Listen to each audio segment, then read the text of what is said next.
Oh, I got a lot of pushback. I got phone call after phone call last night. They didn't want me to sign the discharge petition. They want to focus on the oversight investigation. They hate Thomas Massey more than they can hate any Democrat, which makes no sense to me. And they don't want to work with Democrats at all. Today he called it a hoax while these women were speaking out and they were saying, we're not a hoax. We're human beings. Yeah. It's not a hoax because Jeffrey Epstein is a convicted pedophile. That takes away the whole hoax things. It's not a hoax. It's not a lie. Marjorie Taylor Greene was talking about how bad this is. Remember, she was so upset about someone calling it a hoax? And also how that unnamed White House official, and that's a hostile act. I want you guys to listen to how Marjorie Taylor Greene talks about Donald Trump.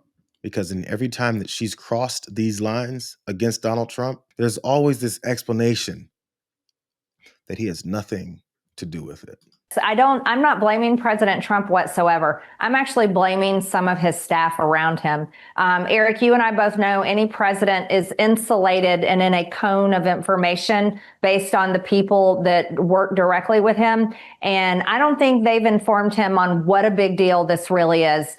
And I told the president this morning, I want to see him bring these women into the Oval Office, and I want him to be the hero and champion of this issue. And I want him to fight for these women, because I know him to be a fighter. And when he fights for something, for an issue, and he fights for people, especially innocent victims of Jeffrey Epstein, then he beats everybody. And I really want to see President Trump do that, and I hope he changes his mind. Somebody who is a real coward from one of the Trump admin officials came out and called this a hostile act against the Trump administration. I take very big offense to that because I put my life and my fortune on the line fighting to get that man elected. And whoever said that has their job, because of people like me that fought all the horrible Republicans that stabbed him in the back after January 6th. And I was one of those that fought on the front lines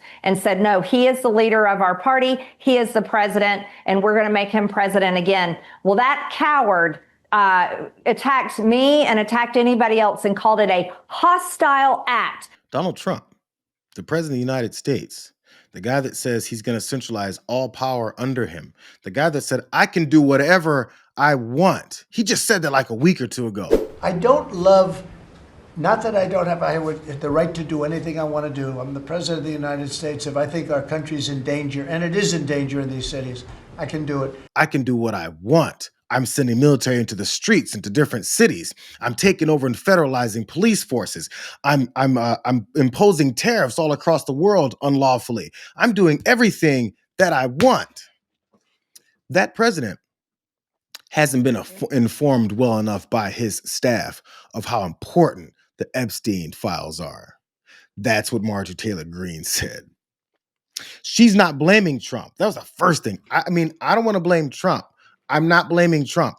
I'm not blaming the guy who says he has all and complete authority over this country.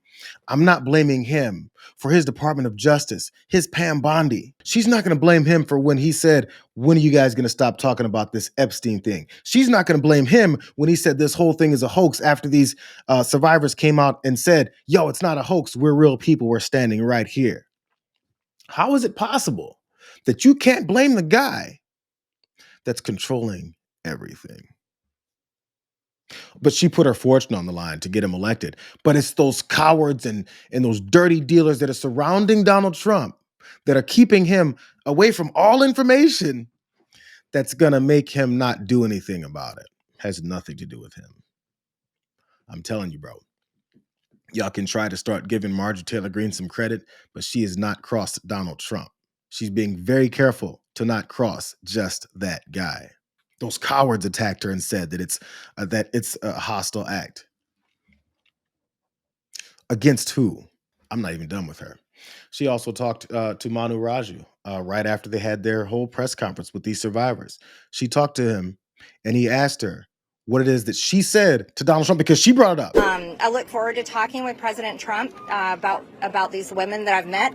I also encouraged him already this morning that he should have these women in the Oval Office. They deserve to be there. You spoke to him? Yes, I did. Yeah. And I told him I'd be happy to set that up, arranging with their attorney by sharing his phone number. What was his reaction to that?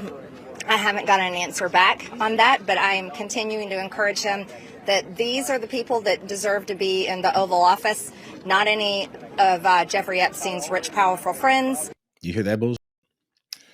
Marjorie Taylor Greene said that she spoke to Donald Trump that morning. She spoke to him, and she said, you should bring in these survivors, and you could be a hero and all that stuff. Manu Raja asked her a great follow-up question. What did he say? Her answer was that she hasn't gotten an answer yet. If you spoke to Donald Trump, I mean, speaking, it could have been on the phone, but speaking, not a letter, not an email, not something through some spokespeople. She said she spoke to Donald Trump. So when she said you should get these folks in here and then she hasn't got an answer yet, the next follow-up question should have been, well, if you spoke to him and you haven't got an answer yet, what did he say? I haven't got an answer yet. That means that you maybe put in a request at best through some channels and didn't speak to the president. But you're telling everyone else, I spoke to Donald Trump because he's about to be a hero and listen to everything that I say. Because she's trying to prop him up and to be in this position to be a good guy when he's the one who's doing the whole thing to cover this up. And the last question is, why is it that Marjorie Taylor Greene won't cross Donald Trump? But she's on the right side on everything else when it comes to this story, right? She's on the right side when it comes to calling Gaza a genocide, but she won't say who's part of committing that genocide. Weird. She won't point out that the guy in that area where they're trying to clear out as many Palestinian innocent women, children, and men as possible so they can create their beachfront property hasn't said yet, this guy in the White House wants to kill all these people in this genocide. She won't say it. She'll say everyone else is doing it except for this guy. It keeps people that are confused about who the president is, like one of these survivors of Jeffrey Epstein, to ask this very simple question. This woman is a Trump supporter, voted for him, and she can't figure out why he's doing what he's doing. I have to ask you about someone who wasn't supportive today, and that is Donald Trump in the Oval Office calling what was happening in your discussion the Epstein hoax. He repeatedly called it a Democratic hoax, even though you were accompanied by Republican members of the House as you were standing there. How did you feel about that when you heard that word applied to what was happening there? So I'm going to go off of my survivor sister, Haley Robertson, and I voted for him. I voted for Trump. And for him to say what he's saying is beyond me, because I put my hope in him and he's supposed to protect us. And for him to say that this is a joke and that it's sides, this is not sides. We will say it time and time again. None of us are up there accusing him of anything. There is no one that is accusing him of any wrongdoing. So for the fact that he is saying those things and saying it's a hoax, who are you hiding for then? Because if it's not you, then who is it? And that scares me. Who is it? She's not accusing him of anything. She voted for him. What's wrong? What is he hiding? Who is he hiding it for?